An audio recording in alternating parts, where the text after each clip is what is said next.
Welcome back to 128KB, I'm Andy, and I'm going to be telling you why I'm not going to be buying the Steam Deck. At least not yet.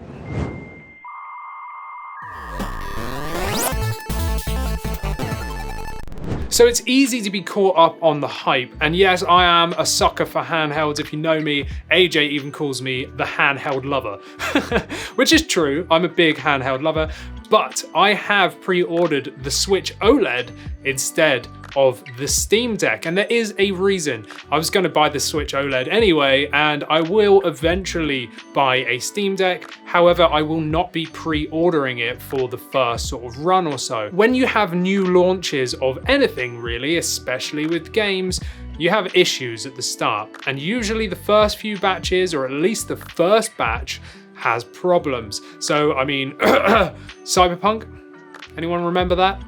I did a video about why I wasn't going to be buying Cyberpunk before it launched, and everything I said became true. So there is that sort of element. I mean, I have faith in Valve because this is Valve. This is not a small company that are just sort of launching a random handheld here, and you have to be a bit wary. This is Valve. However, their track record of hardware hasn't been that great and usually fizzles out pretty quickly, and you know, they just kind of drop it. It goes really cheap and whatever. However, the Steam Deck is getting a lot of hype, a lot more hype than any of their other hardwares ever did.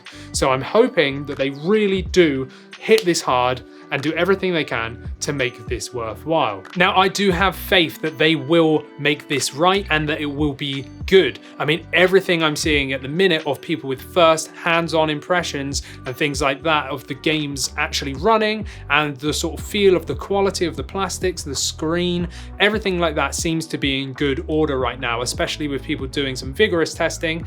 And I am excited to see it, especially now we're a few weeks down the line since it was announced. However, I am still going to be holding off. Number one is the fact that if you pre-order now, well, you're going to be waiting until at least Q2 of 2022. So you're sort of pre-ordering about 10 months, maybe even close to a year, realistically, before you even get it in your hands. So you're paying for something that you don't know how good it's gonna be yet, because no one's actually got a production model. So, I mean, to me, I'm a bit skeptical. It's like, to me, it's early access games.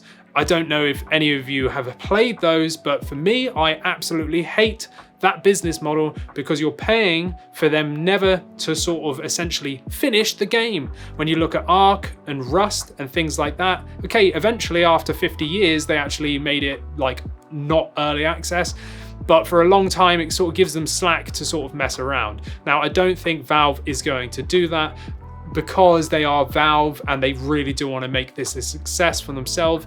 They've already said that they want to sort of progress the Steam Deck into a multiple handheld sort of thing, just like Nintendo do with the Game Boy, the 3DS, the DS, all that kind of stuff. They want to make different versions of it, which I love the idea of, and I am super excited to get my hands on one. However, I personally will be waiting until they're out, which realistically is the end of this year. I think they're shipping the first batches in December 2021, and that is the very, very first batch. Whether or not it gets delayed is another question, but until the first batch comes out and everyone's put serious time into testing them to see if there is any issues, any sort of manufacturing issues that could be hindering the performance or just the quality of life really of playing it, and then we'll be seeing the sort of Q2 launches in 2022, which I would say is going to be batch number like 2, and that's going to be where hopefully they sort of iron out some of the creases a little bit. Then hopefully after that they'll get the sort of production model up